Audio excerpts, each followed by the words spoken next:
Well, the first month of 2018 has come and gone, so it must be time for another wrap-up.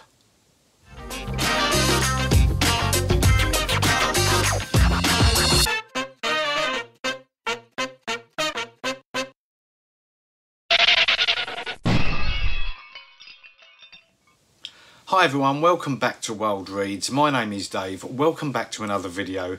It's time for another wrap-up. This is my January wrap-up. I still can't quite believe that it's been a month since I did record a last wrap-up. And it comes round quicker all the time. In the month of January, I read 6 books. So I always like to take a little bit of time deciding what my first book of the year is going to be. And it's always quite an exciting moment when you're deciding what the first read of the year is going to be.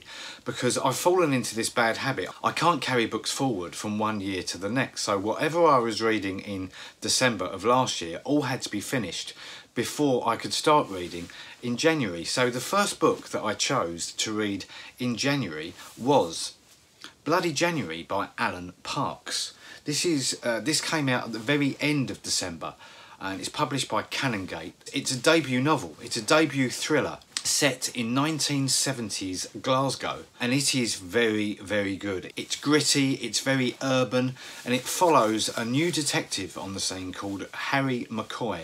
It's written in a sort of urban Glaswegian way, and the accent, the Scottish accent, and the sense of 70s, it really hits you and really translates well onto the page. So I gave this 4 stars. It's a really, really good start to a series, and I'm looking forward to see where Alan Parks takes this character in the subsequent book. The next book I read in January was a library book. This is Lost for Words by Edward St Alban, and I hadn't read Edward St Alban before. I know he's quite a popular author, and I know I have got another book of his called Mother's Milk on the bookshelves somewhere, and I know that there's a TV or a movie adaptation that Benedict Cumberbatch is due to star in. So I went into it and I chose it because the blurb looked really good. It's about a literary award and all sorts of funny shenanigans that go on between the judges in relation to this, to awarding this fictional literary prize.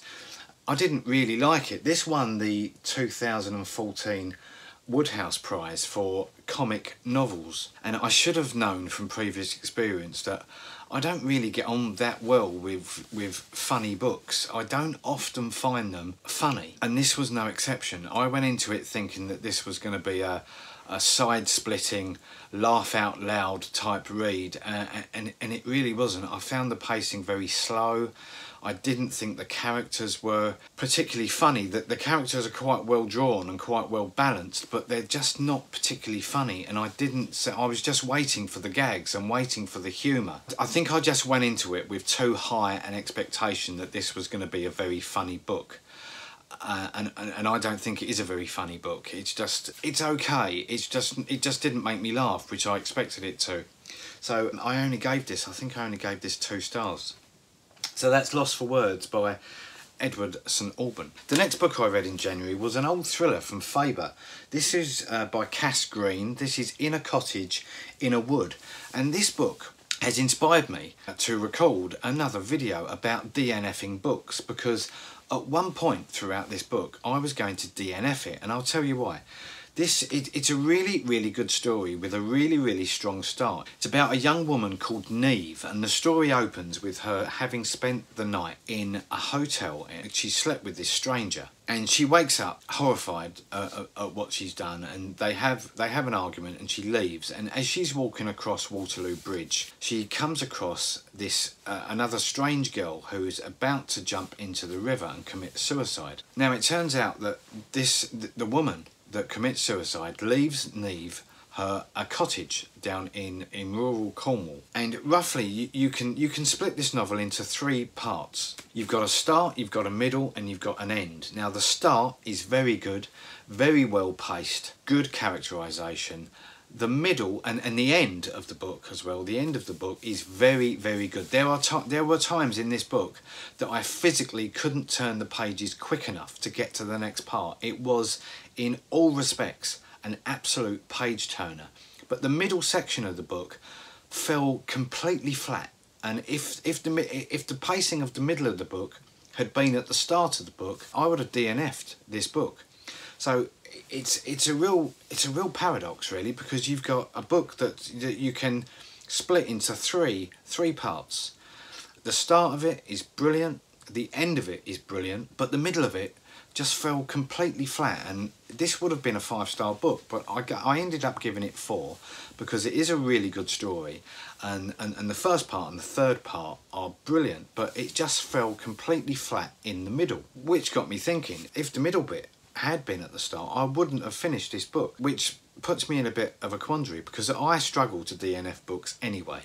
I really do struggle with it, and I'm going to make a video about it. But in the end, it was an enjoyable read. So that was In a Cottage, in a Wood by Cass Green. The next book I read in January was Ali Smith's Winter. Now, I'm not going to go into too much detail about this book, other than to say I'm going to break the mould slightly, because I didn't enjoy this book. It is a brilliant book. Ali Smith's Winter, it's an excellent book, and I thoroughly enjoyed reading it.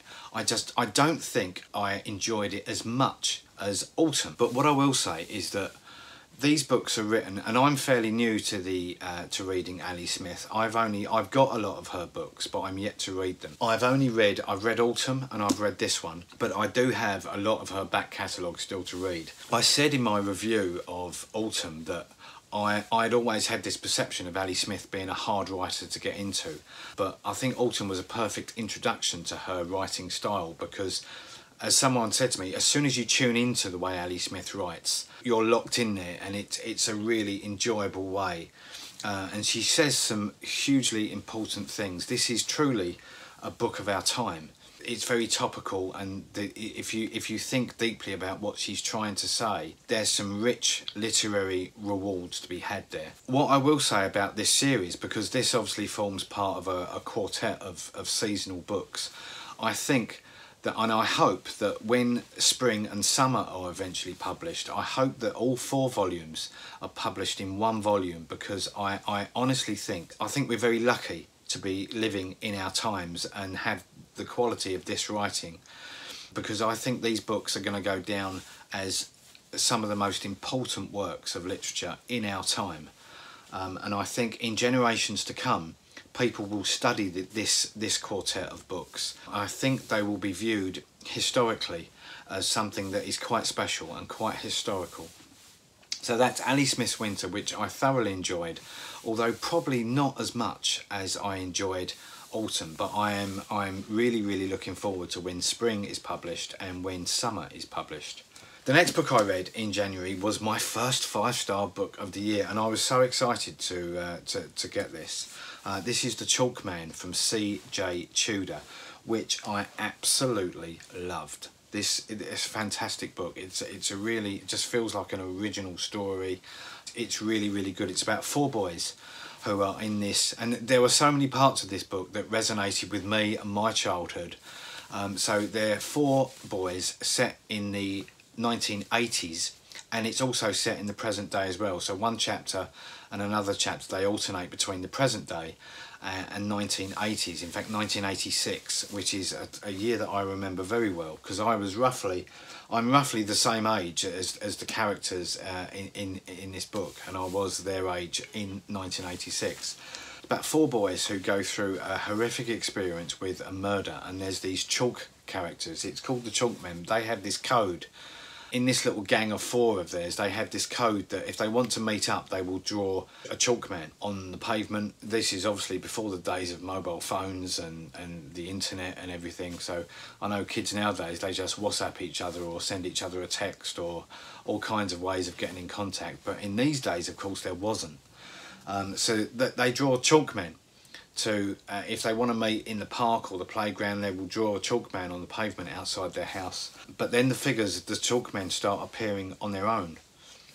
When I first went into the book, I didn't know whether it was going to be a horror or a thriller, but it's superbly paced. It's a brilliant book, and I thoroughly recommend it. It's a debut novel as well, so exciting to have such a good debut novel.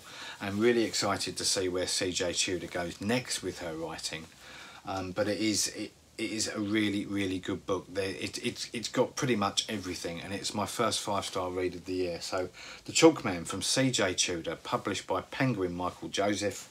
Thoroughly recommended, really good book. The last book I read in January was Lullaby by Leila Slimani. This is published by Faber. It's translated from French into the English. This won the Prix Goncourt in France, which is, as I've mentioned on this channel before, this is France's major literary award.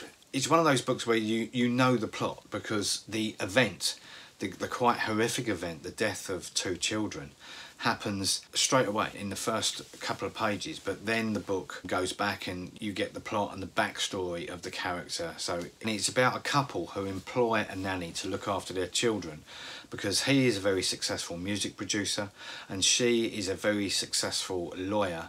They've got these 2 wonderful children, young children, but they haven't got any time in their life. They're very career focused, so they decide to employ a nanny to look after the children for them. But the nanny integrates herself into their lives so much that she becomes almost indispensable. That's when things take a turn for the worst. I won't give you any spoilers other to say that it is a fairly gripping read and a really good book, so I can recommend this one. Leila Slimani, Lullaby. Well, that's it. That's all I've got for you today. Thank you very much for watching. I'll be back on Wednesday with another booktube video, so whatever you're doing this week, enjoy your books, and I'll see you back here on Wednesday for another booktube video. Until then, take care. Bye bye.